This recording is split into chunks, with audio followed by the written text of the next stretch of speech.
Good morning, sports fans. You're listening to 96.9 FM WHYR-LP Baton Rouge Community Radio. This is Eric Hatfield along with Coach Perry Daniels, and we are here to bring you the latest, the greatest, the best, and the most entertaining in high school, college, and professional sports. You are listening to Louisiana All-American Sports.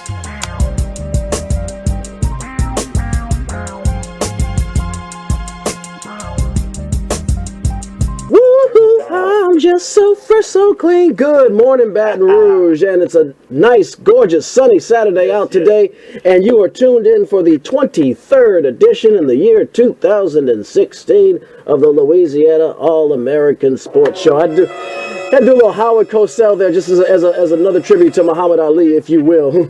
After that classic we pulled off last week. Good morning. This is Eric Hatfield, and I'm Gerard Piper, aka Joker P. We got a big show for you ahead today. We have a special guest coming on today. We have McKinley High School Principal Herman Brister. He's going to give us a call to discuss some of the, I guess, as the LHSAA turns.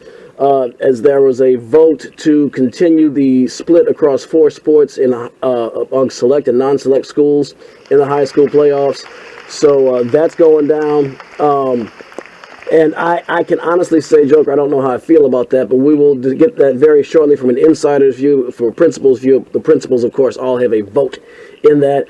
NBA playoffs are rocking. Of course, we have some social issues to talk about, some controversy. But, of course, we're not afraid to talk about that. We're not going to run from a little controversy and a whole lot more. And if time allows, we'll have a little gossip in the National Football League. So...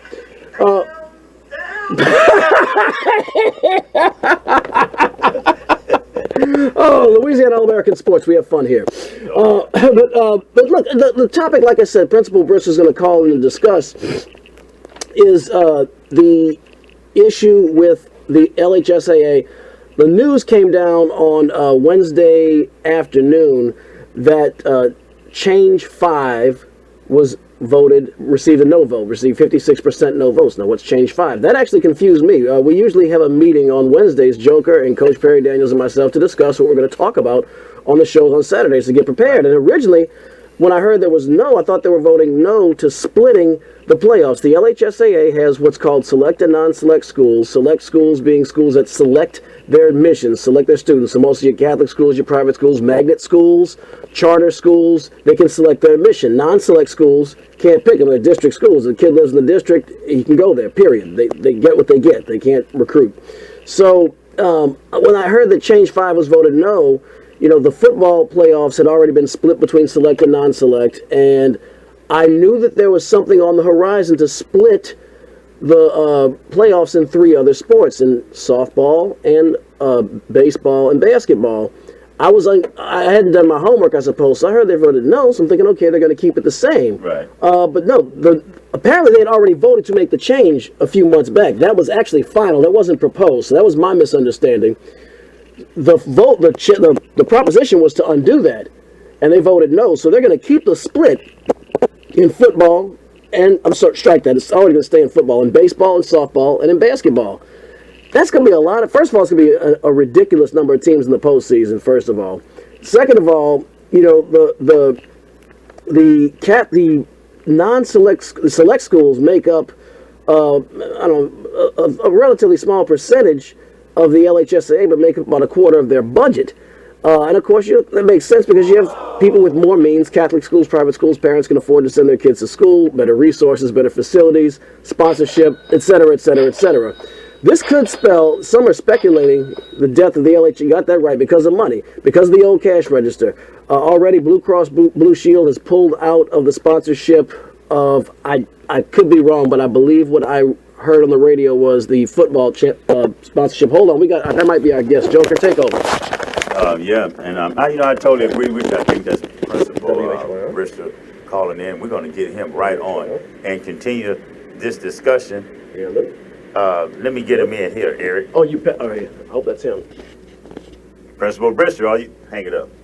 Principal Brister, are you there? Principal Brister? I don't think I got him. I think. Well, we'll get him for the call back here in a minute. If he's not on, Brister, can you please call back at 343-9927, 343-9927. But you were saying. Yeah. So that's the situation that we have on our hands right now. And I guess while it, okay, yeah. So that's the situation we have on our hands right now. And there's been a lot of speculation in the local media that this could spell the death of the LHSAA.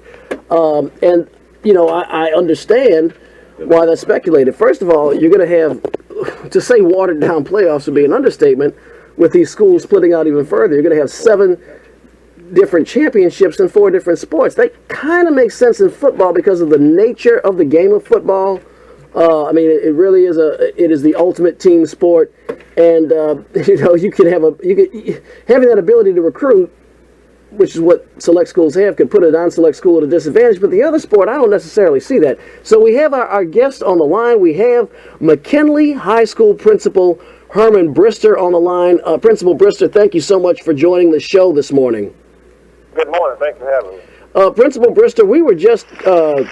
We got to get him brought in right. Give him an applause. Absolutely, at the Big Blue down the street. Oh yeah, you better believe a Louisiana All-American sports favorite. But Principal Brister, thank you for calling in. We know that that you had a vote on the proposition. I believe it was number 5 that was voted for no change to the split among select and non-select schools. I guess 3 things. I guess my first question to you is: can you describe this situation from your point of view as a principal? I kind of described it as a sports media member, as a member of the public, but I think you have much more insight than any of us do on that. So can you tell us, in your opinion, in your eyes, what this issue is and what's going on? Well, I think in today's age of competitiveness and trying to compete at high levels and winning championships, we have a situation when you start talking about select and non-select and the division of championships and different has an impact on multiple levels. And I guess as a principal first, when you begin to talk about facilities, the improvement of weight facilities, field conditions, necessities needed to compete at high levels, coaches, all-season strength and conditioning, paying for officials, travel, feeding student athletes, and things of that nature. The cost of doing that is extremely high.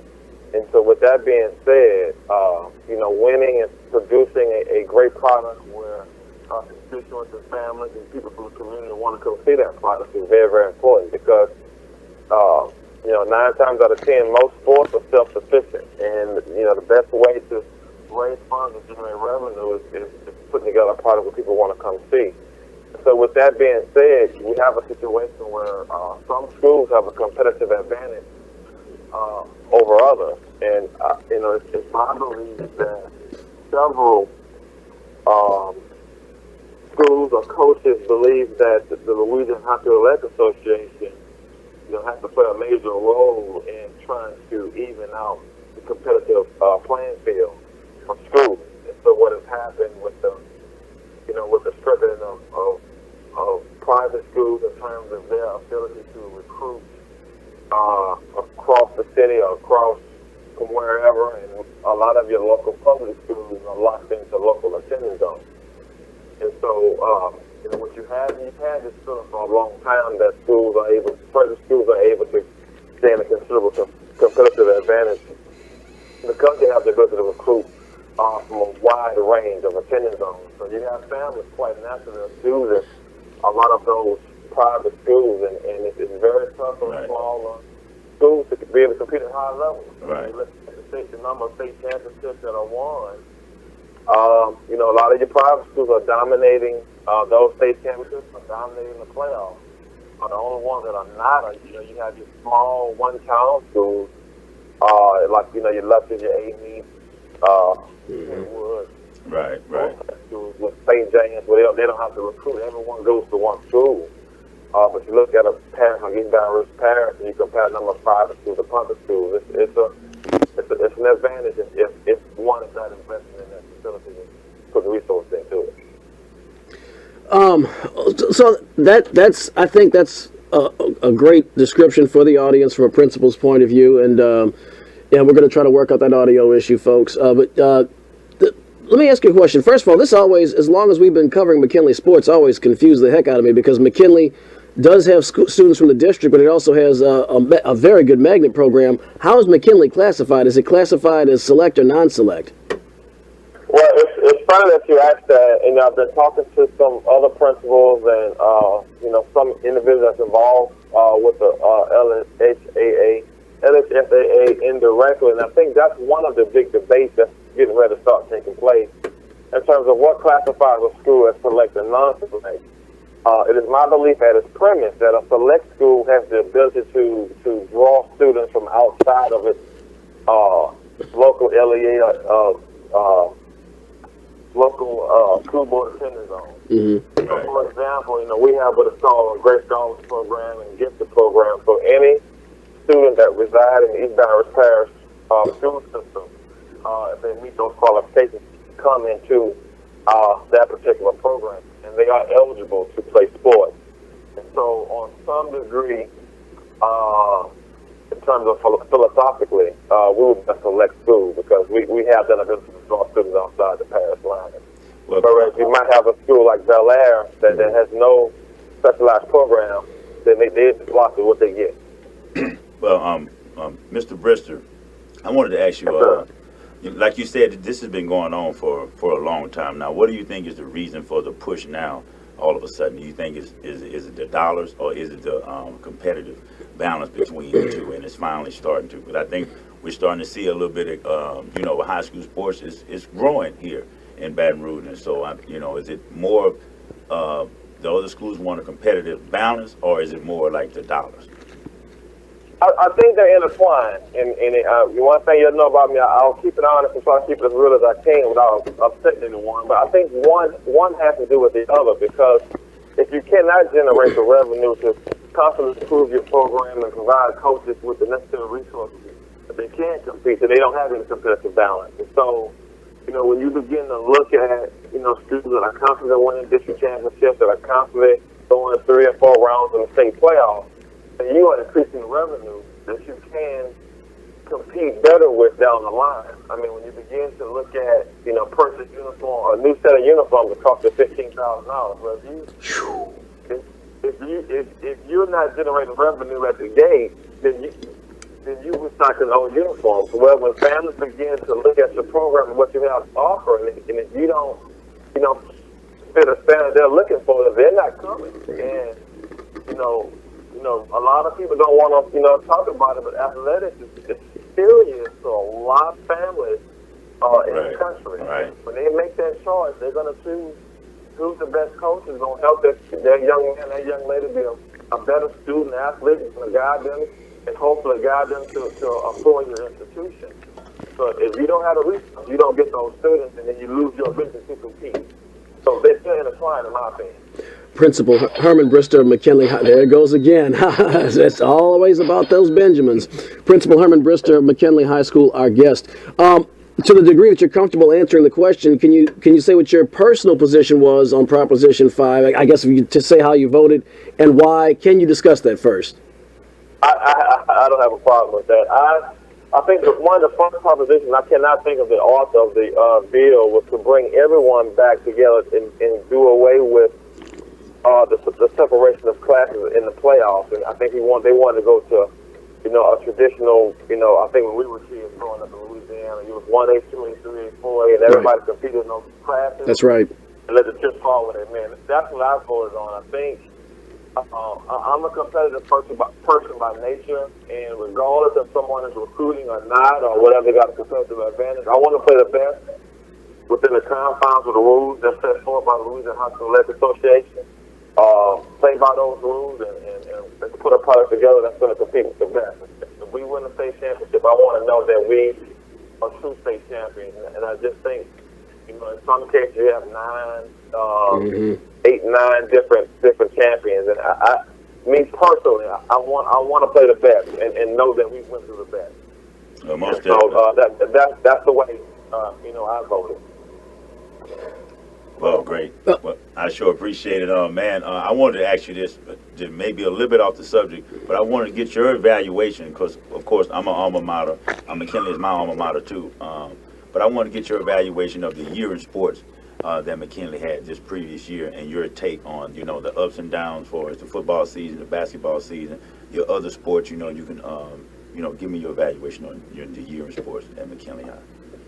Well, last year we pretty much had new coaches across the board, with the exception of football.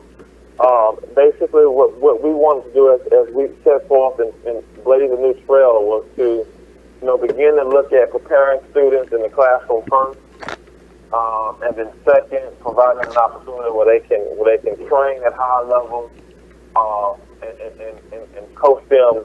Coach those small fundamentals, little things. If you ever listen to Nick Saban speak at the University of Alabama, he constantly talks about the process. And one thing that all of the coaches, that we are trying to put together is not just focus so much on the final product on a Friday night or on a Tuesday night for the basketball game, but stay focused on the process. Making sure our student athletes take care of their business in the classroom and around campus. And then we're giving them quality preparation in terms of strength and conditioning, and then focus on the mental aspect, the mental they can execute whatever philosophical direction we're going into. With that being said, this football season, we didn't make the playoffs. I want to personally thank Coach Robert Signator for all that he's done for McKinley High School. We have a new football coach now, Coach Ken Hill, who's doing some things a little different. We're excited, about what he's bringing to the table. Football is the main horse, and it's no secret that we're in. I call it the NFC East. I mean, yes. Chocolate, Dutchtown, East Extension, right. I love that. You got to bring. But I feel that we can put together a product to compete with those teams. I know it's not going to take overnight. That's one thing me and Coach Ken Hill constantly talked about. Let's not try to. We don't need quick wins in terms of trying to make shortcuts to get those. Right. We need a strong freshman team with coaches who are dedicated. No fundamentals. We need a strong junior varsity team. So that way, when you get to the varsity level, you have these superstar athletes who are going to sign. Don't get me wrong, but you need those role players to understand roles. And when they become juniors and seniors, then they're going to be able to contribute. They're not going to be in the headlines. They're not going to be in the paper on the sports line Friday night, but they're going to do their job and allow our game workers, whoever they may be at that time, to carry the team. And I think that's all a part of the process in which we're trying to build. Boys basketball, of course, it was no secret. We had a little issue with Coach Boudreaux, and we got that resolved at the end of the year. He'll be back next year. Say that again. Wait. Coach Boudreaux will be back. You said we'll be. You said we'll be back. I want to make sure I didn't miss. Okay. Yeah. Wow. Okay. That's great news. That's really great news. I didn't know if that was going to happen. All right. I thought I was joke. I thought something was in my ears when I heard that. I'm sorry, Principal Brister. I just wanted to make sure the audience heard that because we have been covering that story as it developed. Go right ahead. I'm sorry for interrupting. Before interrupting you, I will say that now basketball is a different story than football. You guys definitely have some young players and definitely put out a team this year to that did compete in the so-called NFC East. Right. On the basketball side, because there's some good basketball teams in you all's district too, and be able to win district. So kudos to you, man, to even come through that adversity and be able to take district and fall a little short in the playoffs. But to be able to do that, I thought was, I thought that was big. It was really impressive. Yeah. Well, and I appreciate it. And like I said, both the boys and girls basketball programs did an excellent job this year. The girls program went undefeated in district. Wow. And we have some great young talent coming up. Of course, with a young coach, Coach Crystal Huggins, who's Free University and Grambling graduate, ironically. He's doing an excellent job preparing the young ladies for success. I'm really excited about the future, of our both basketball programs. Honestly, y'all were there several times this year. We're trying to increase the atmosphere and pre-game rituals and make it an exciting venue for families who want to come and enjoy some good basketball. Basketball never disappoints. Now I got to ask. And feel free to give me the company answer and blow this one off if you want. But I got to ask because it's one of my favorite sports. But I know it's something. It's been a while since McKinley's been up there. What about it seems like the baseball program might have even, dare I say, taken a step backwards this year. I know they had to kind of slug it out. You got Catholic High, and there's nothing you could do about that in the district. But it looked like they were kind of competitive with comparable schools. It looks like the baseball program might have taken a step backwards last year. I would say that they're in a rebuilding mode. I think that's fair. We lost a lot of upperclassmen from the year before, and Coach Malcolm Reed, who's a McKinley alum, has taken over the reins. And we knew going in that we lost a lot of talent from the previous year. He's kind of rebuilding. They were extremely young this year. And again, just like football, you think football is tough in that district. You're talking about St. Amand, Catholic, EA, and Dexon. All of those teams are in the semifinal. I think Catholic has won a few states. Correct. So, outside of district, we were very, very competitive this year. But once we got to district, it was a little tough. And I think, again, that goes back to the original conversation about, facilities and making that investment and putting together a product where our kids can't compete at that level. Right. I know Coach Reed, they started, I don't know how much they've done in the past, but this year they're playing summer league ball. A lot of the kids are playing great. summer league ball. That's great. Skill set. I'm working on the master skills in terms of classes, and we're going to, try our best to push our student athletes into weightlifting classes so that they can maintain and build that muscle strength throughout the school year, and hopefully it's going to yield some better results when they get to the playing year. Well, I'll tell you this much, Principal Brister. As a member of the media, I got to say I love that new press box you have. So I've seen progress over the last couple of years, and I love that press box, by the way. Yeah, Don't see too many of those in public schools. Steering it back to the LHSAA issue, a lot of the speculation has been that these recent developments could be the beginning of the end of the LHSAA, which is it's almost 100 years old, but that these recent developments could be the beginning of the end. Everybody, I've only followed this. I've not been at the meetings or the press conferences. My only access is through newspaper and radio, like everybody else in the public. And every writer and reporter kind of has his own agenda and own spin. And honestly, I feel like I'm spinning like a top. I don't know what to make of this. So, what is your personal opinion on the future of the LHSAA in light of these developments? Well, it's interesting because I felt the same way as a principal, and I've actually took the time to pick up the phone and call other principals, and in fact, we had a district meeting 2 weeks ago, and I asked them a question like, "What's the hang-up?" And to be honest with you, I cannot get a straight answer from anyone. I believe that. I just believe that I think principals, high school principals, are extremely busy. I believe that there's a lot on their plate, and I think once it comes to these serious voting issues, and I could be wrong again, I don't want to step on anyone's toes with this, I'm just shooting it straight. I don't know if all of the information has been disseminated accordingly. By the time principals are getting to the meeting to vote, there's so much information, so much being said that it comes across as overwhelming. And I can only speak for myself in the matter. So, I don't know if the association needs to look at doing some things a little bit different in terms of how to get that information out to principals and maybe taking a step back.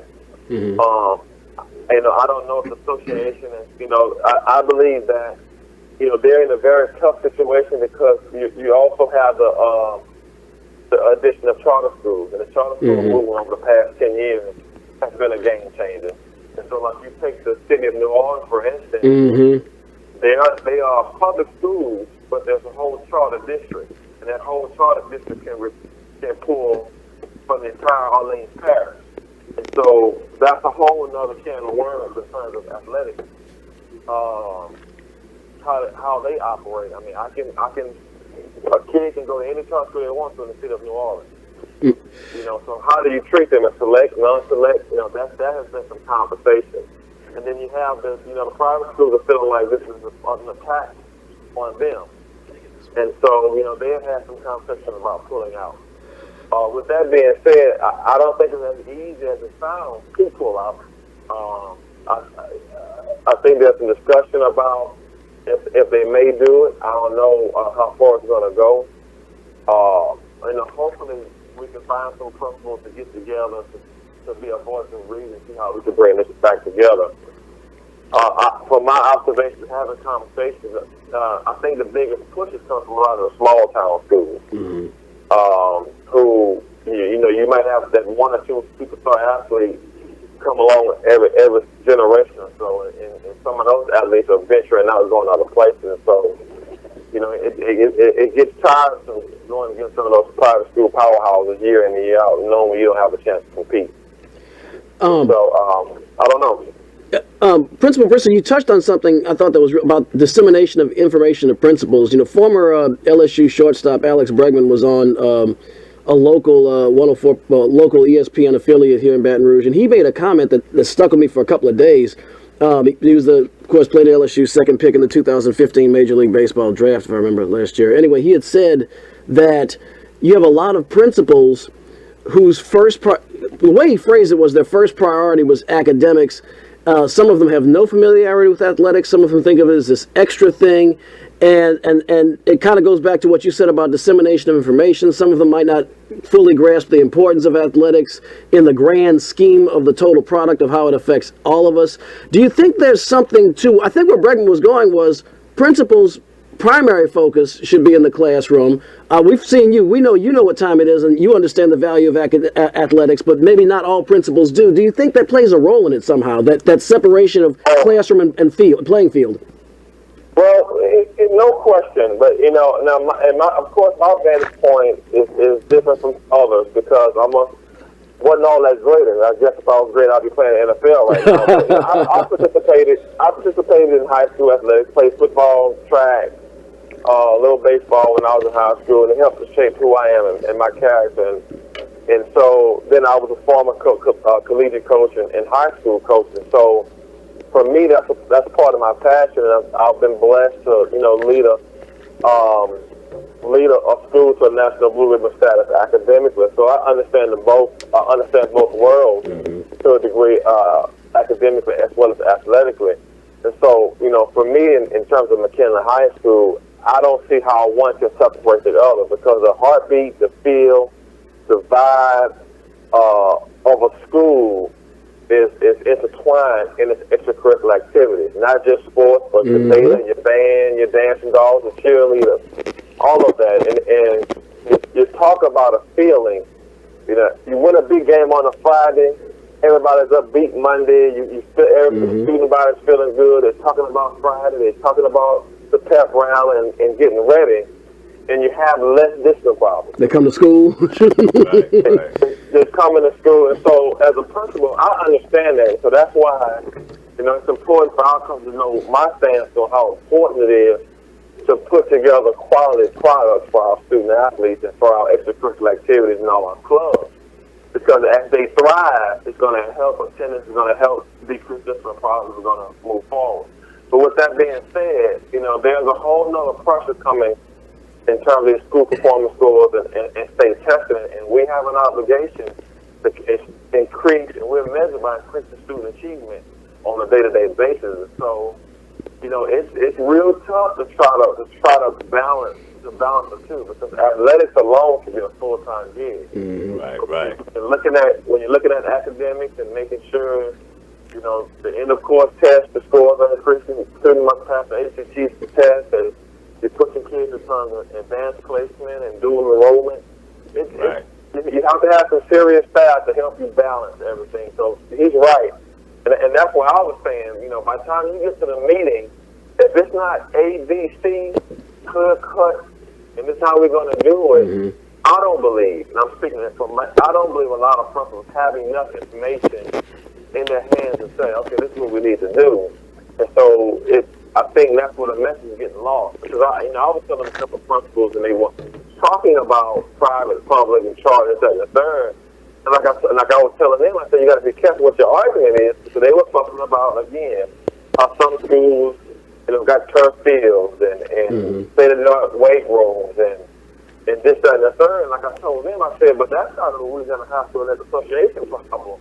That's whoever your school board or whoever city or whatever town you live in, for them to invest, you know, $500,000, $1 million, $2 million into a program. And we cannot ask the association to balance that out. That's a local education authority issue. Principal Brister, I think you've helped. Definitely, as I always like to say, help connect the dots and color in the lines on this, especially this issue where there are a lot of different vantage points, a lot of different agendas, and information is only disseminated to the public in so many different pieces. Joker, did you have anything else for Principal Brister? Well, I mean, I just want to thank you for kind of explaining it a little bit. But like the average person, I'm still kind of confused, you know, with all of the stuff that's going on. But you know, I know one thing. Well, you hit it on the head when you talked about academic and athletic, and we know from what I've seen in college on down, athletic is the one that really, you know, that's your marketing tool, yeah. Right, they have the money and stuff. So a lot of times, you know, we know how this thing goes at some schools where some athletes are passed through, you know, for years. Since I was going to high school, that's been that way. So, I mean, I wanted to ask you a couple of things, a little bit off topic, but more of a social type issue. One, I want to ask you your about the passing of Muhammad Ali. Of course, they had the eulogy yesterday, and I wanted to get your thoughts on that. And also, I wanted to get your thoughts on, by you being a high school principal, I saw something in the paper yesterday, and it's been a growing protest, so to speak, about the name Robert E. Lee on the Robert E. Lee High School, and people are talking about that. You're asking our guest to step in it, man. I just asked his thoughts on it. You know, if he want to comment on it, I don't want to put him in. No, it's a great question. I'm teasing you, but only if you feel comfortable, Principal. I mean, I went to McKinley, so at that time Lee was in our district, and there was a rival of ours, and so you know, now as time has changed, and just with you know with a lot of the stuff that's going on in America now and stuff, you know, I think, you know, Baton Rouge and other places starting to kind of get a little bit more conscious, and you know, so I just wanted your thoughts on those things, Muhammad Ali and Robert E. Lee. And ironically, both of them ended Lee.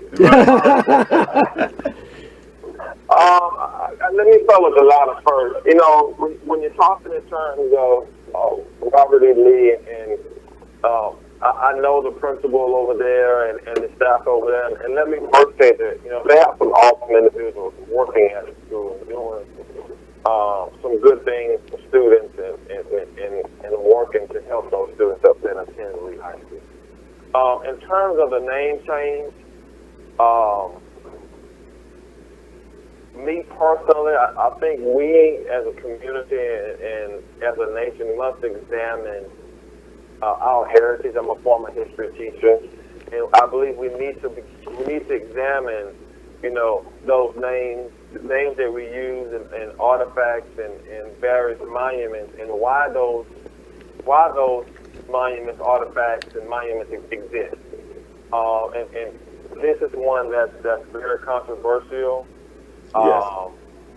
And because of what Robert E. Lee represented in terms of, you know, Civil War and being a Confederate general, you know, based on some research that I've, you know, been kind of offhand, I didn't know this at the time. I can't verify this, but I was told that the original school name was, I think, South Downs.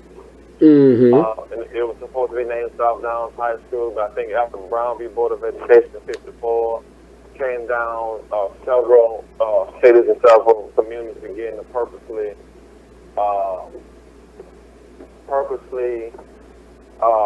change names to represent the Confederate generals and Confederate leadership as a means of protecting their heritage. That's terrible.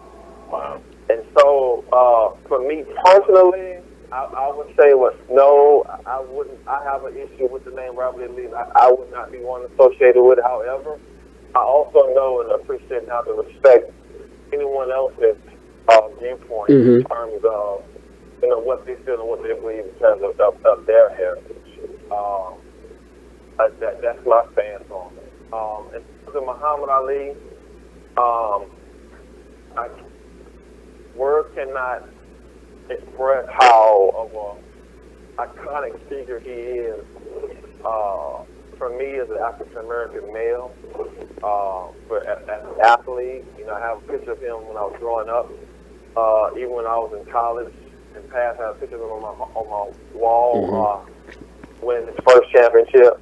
You know, I was watching a lot of the coverage over the past week, and it was interesting, you know, to see an individual in the prime of his life stand for something and stick to his conviction in terms of that Vietnam War. And I was telling my son, you know, athletes today, I don't know if many would have taken that type of stand. Wow. I'm gonna give up millions of dollars. I'm gonna give up this championship belt because I believe I'm not supposed to be drafted. And I would be safe to assume he would not have been sent over there to fight. I would assume at the time. Well, I don't know. They would not have. I don't know. Different story, but he was not going to go in combat even if he enlisted. No, he would not. We don't know because we'll talk about that during the break. Yeah, because you know they classified him in one, but you got to remember the time, like he said. This guy was a part of the Nation of Islam. So they can say what they want, but once you get in there, you know what I mean? They can be, it's almost like the CIA. They know who he was. So it's not, I would never say, oh, he would have never. I wouldn't say that. But go ahead, it's a possibility, but go ahead. I'm sorry, go ahead, Prince. Yeah, well, and that's also the dimension itself.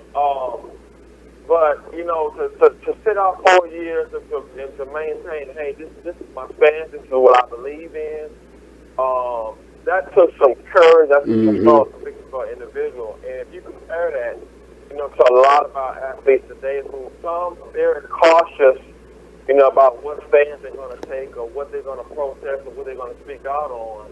I mean, he put it on the line and said, well, no, that's not what we're going to do. You know, I was watching a clip the other night where he talked about, you know, giving back to his community and not selling his community out. Making sure that, you know, if women, if African American women or young boys and girls are not being treated fairly, you know, he'll give up the title again. He'll give up money again to speak out for what's right in his community. And when I was watching that clip, I had never seen it before, and I was like, wow, you know, this is 1969, 70, 71, and you on national TV saying, you know, this is about doing what's right. You know, at that time, that was just unprecedented. For him not to be looking out for himself and not to advance his own career. And to say publicly, I'm not going to sell out my community. I'm always going to be right here in my community and give back to my community and be a part of my community. And, you know, we all want to be beloved, you know, once we leave this earth. That's one thing that's going to happen. And, you know, it showed yesterday. It showed. Oh, wow, did it? It definitely did. You know, the amount of, you know, and so, hey, who wouldn't want to go out like that? Lets you know the fact that this individual is made on the world. He was a worldly figure, and to get a state funeral, I mean, you know, president and people of that nature normally get state funerals. For him to get one, it lets you know the magnitude of this awesome individual. Well, I sure appreciate it, man. I want you to check out this. I have a little soundbite from the funeral yesterday, and I want you to check it out. It's from Reverend Cosby, Kevin Cosby. Okay, I'm gonna Google it. Before James Brown said, "I'm black and I'm proud," Muhammad Ali said, "I'm black and I'm pretty." Yes, indeed. Black and pretty was an oxymoron. Our brother Muhammad Ali was a product of a difficult time, and he dared to love black people at a time when black people had a problem loving themselves. He dared to affirm the beauty of blackness. He dared to affirm the power and the capacity of African Americans. He dared to love America's most unloved race. And he loved us all. And we loved him because we knew he loved us. He loved us all. Whether you lived in the suburbs or whether you lived in the slums, whether you lived on the avenue or whether you lived in an alley, whether you came from the penthouse or whether you lived in the projects, whether you came from Morehouse or whether you had no house, whether you were high yellow or boot black, Yes, indeed. Muhammad Ali loved you.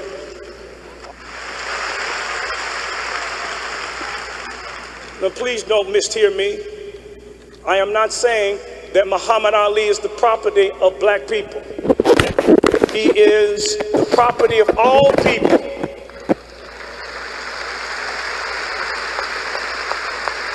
But while he is the property of all people, let us never forget that he is the product of black people in their struggle to be free. Yeah, and that was Reverend Kevin Cosby at the memorial service for Muhammad Ali. You know, like you said, other people can Google that. It's a little bit, it's a few more minutes, but he had a lot to say, man, and it was very touching. And now I'm going to go into my song of the day. It's actually from the group The Fugees. And I know people may have not remembered this song. I remember this song. It was a song called Rumble in the Jungle. That was on the Muhammad Ali When We Were Kings movie. And it was a song to that soundtrack. It's A Tribe Called Quest. And R.I.P. to Fife Dog. Also Busta Rhymes. Lauren Hill. Yeah. That video was awesome. Yes. So I want y'all to check this out.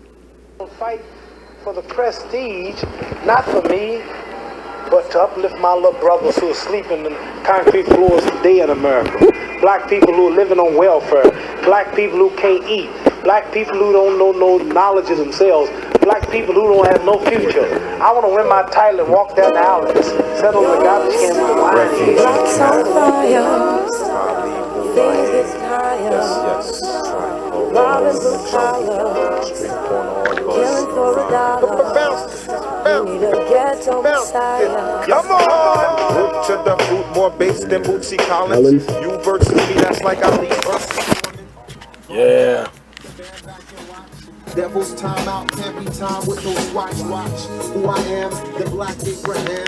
The Black Abraham. This video was tight. They were in Africa for that video. Yeah, you remember that? Huh? Shoot, yep. Winning more wars than the more. That was the deal, star. I seen the devil spot when Allah. Mathematics was the key to set my whole race Free. You might debate me, a refugee, no harm hurt me. Dying thirsty from the struggle to my own hustle bubble on the low. What was me to show the free? And we'll go into this until if I don't have time to get into the other issue or whatever. Right. Because that's what Perry was saying. His interview go longer and we'll just go to the playoffs or whatever. Okay, yeah, we're gonna have about 15 minutes left. Yeah, we really have time, really. Let's come out, like once we're done with, let's let him go, I guess, and then once we come out, I do want to kind of get a little levity and a little fun. Okay. You know, and it's already censored, so I checked to make sure it was censored. Okay, yeah. And then, I'll get you to plug it in. yeah, and then we'll go to basketball. Yeah, this song was tight. I'm gonna see if he's still on. Put it on audition. Yeah.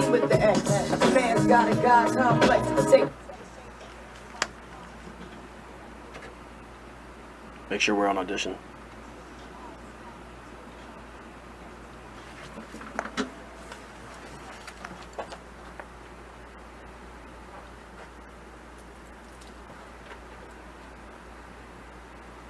Okay, we can talk.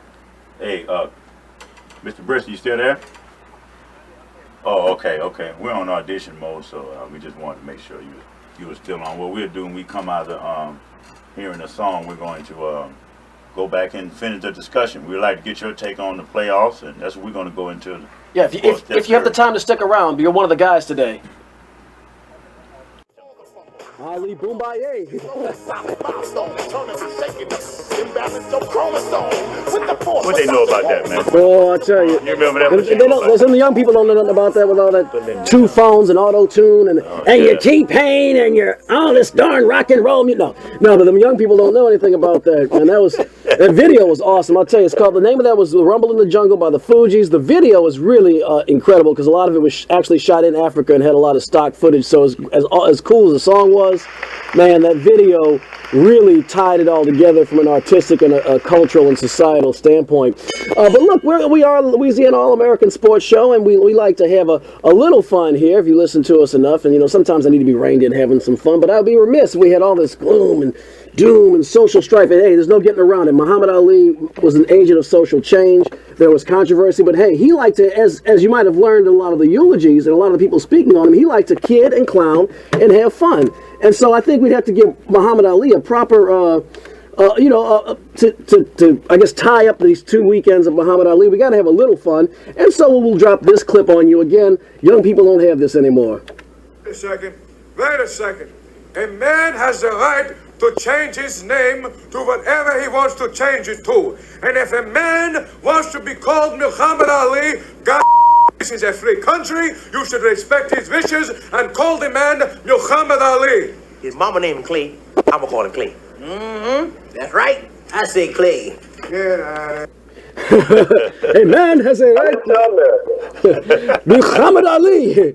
Oh, that was priceless and poignant at the same time.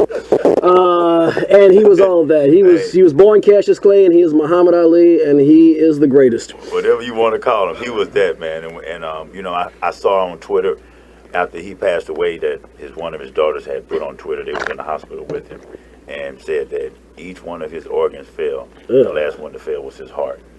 And they had never seen nothing like that. It's just usually the other way around. His heart kept beating for an hour after everything else, after all his other organs had failed.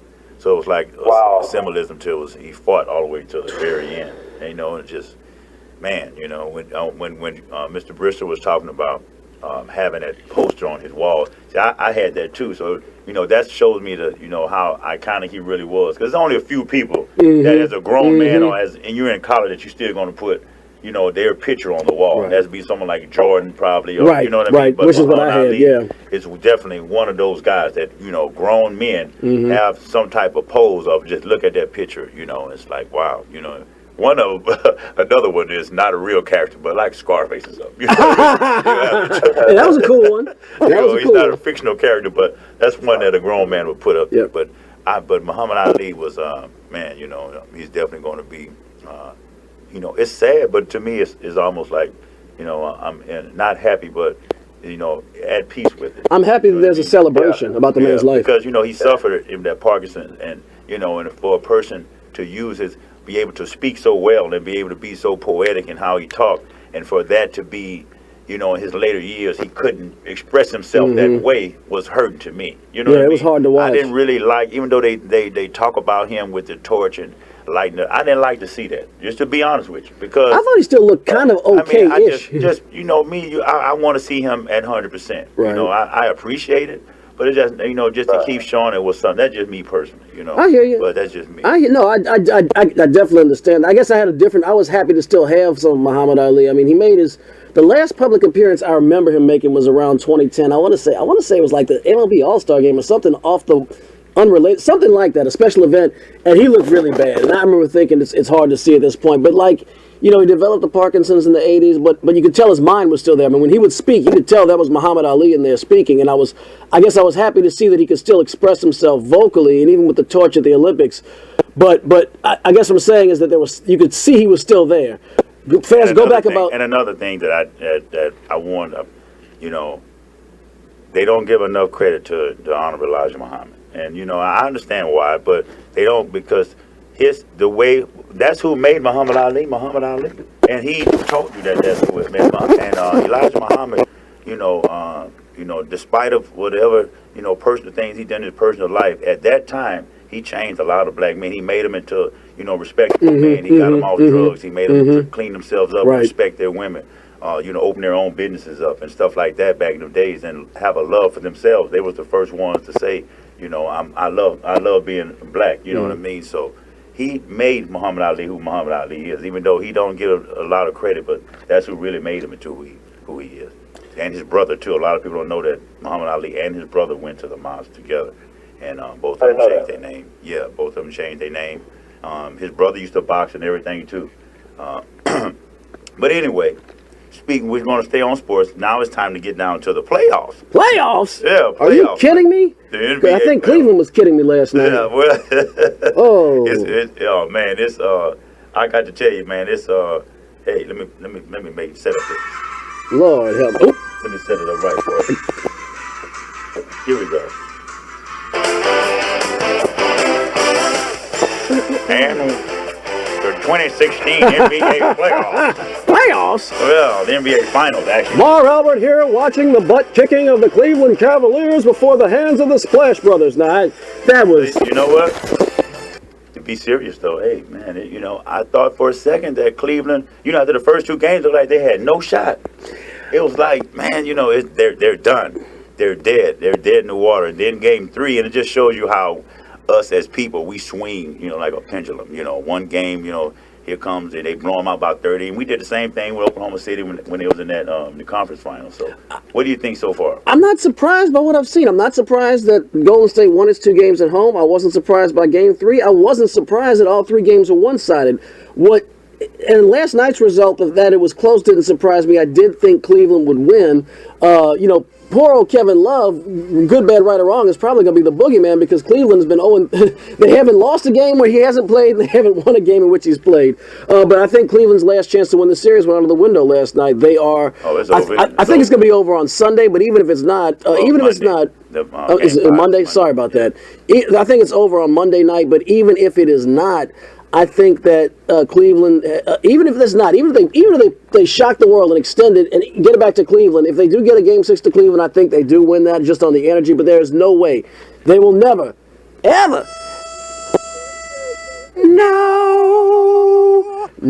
ever beat Golden State in a Game 7 in Oakland. So I think this it's just now matters. It's like watching the patient drift into oblivion, just trying to keep him comfortable because this series is over. Well, we got Principal Brister on. What you got? Principal? Tell me what you saw. Well, I tell you what's interesting about what I was watching last night. And again, I'm no basketball guru, but I long shot. But it was interesting to watch. You watch Golden State, and they're actually running a system, running plays, and executing a system. And whereas when I look on the other end of the court and you see Kyrie Irving and you're looking at LeBron James, and it's a lot of isolation, a lot of one-on-one. I got to the point I started to count how many times Cleveland will come up the court and it's not even pass the ball to set anything up. Now, I just found that to be interesting. But you noticed in Game 3 that Cleveland came out.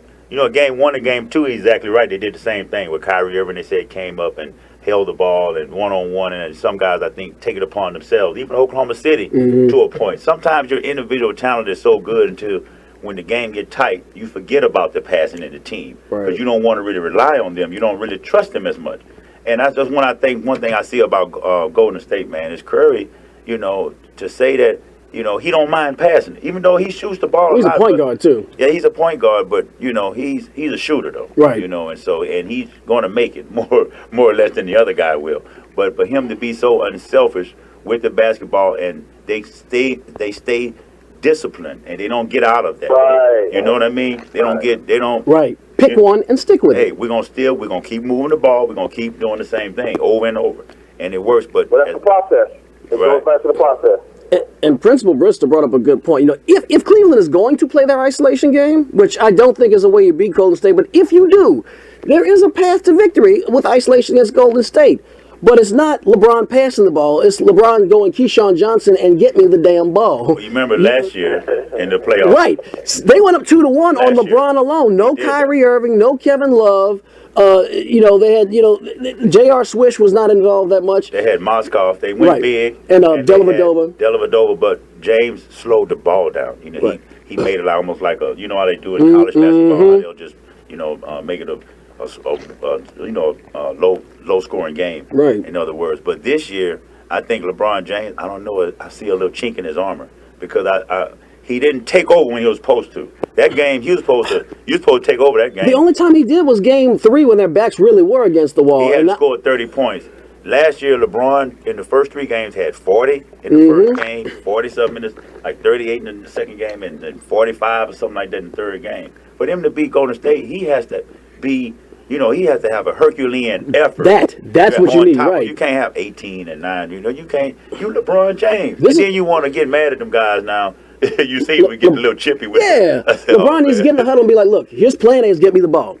Plan B is get me the ball and you get this guy off me. Plan C is get me the ball and you move around. Then I'm going to pass it to you. That'll free up the lane, and then I'm going to get the ball in the hole. LeBron needs to score 50, 40, 40, 45, 50 points. Those other guys, as talented as Love and Richard Jefferson has been in the series, and Kyrie Irving, those guys need to be tertiary options. LeBron needs to take the ball and take over the game. Golden State, and as good as Draymond Green is as a defender, and Iguodala, they cannot stop LeBron at his A+ game in the paint, and that's what they're about to get knocked out of the playoffs. That's what needs to happen. This is LeBron James. Oh my God. That's LeBron. That's awful. Coming up in about 2 minutes, we have Noel Jackson with Music Satisfaction right here on 96.9 FM WHYR LP, Baton Rouge Community Radio. Hey, I just got to call it what, like I said, I'm going to get Principal Brister's outtake. We're actually talking about a dead. We're talking about dead men. We're eulogizing the Cavaliers, yeah. Right, I need to, get my fishing poles ready for them or something. But what you say, Mr. Brister? I was listening to a commentator Thursday, and what's interesting, they say that LeBron, we might be beginning to see the tread starting to wear thin in terms of him. His age, he still should be at the prime, but when you look at his model, I think he's been in the league, 03? Yeah, he's 31 years old. He'll be 32 at the end of 2016. He hadn't even been injured in those years, where he would even, if he's glad he hasn't, but if he tore an ACL or tore an ankle or something, where he would be off for 6 months. I mean, this guy's been playing the entire season, been leading the league in minutes every year on the playoffs, Olympics, and been in the playoffs, Olympics, and so I think we're starting to see human LeBron instead of superhuman LeBron at this time. I think you're right. I think you're right. I think we saw it last night. I thought he was a little bit fatigued, I agree. You could tell because all of those playoff games, he's in the finals every year, all those extra games, the Olympics, and he come in right out of high school. Right. Sort of like Kobe. Even though they got players the same age are still playing like Kobe. Right. But Kobe came in out of high school. And played at that level. And it did wear on his body, you could see, so we got 60 seconds, man, before we get out of here. I just want to thank Principal Herman Brister for calling in, man. You've been a great guest. Any last words before we get out of here? I appreciate what you guys are doing. I'm looking forward to. I know we're in a negotiation for broadcasting all of our games next year. Hopefully we can get that finalized and begin to expand a fruitful partnership and just do good things for our community. So I appreciate you guys having me on, and just want to congratulate you for all the hard work y'all done for the community. Thank you very much, Mr. Brister. I guess on behalf of Coach Perry Daniels, I'll say ADT JNS. He loves you, and you have a good afternoon. Whew. Peace out. Hail to the king and lords of lords. May he protect us from the evil. Hail to the king, lords of lords. May he protect us from evil.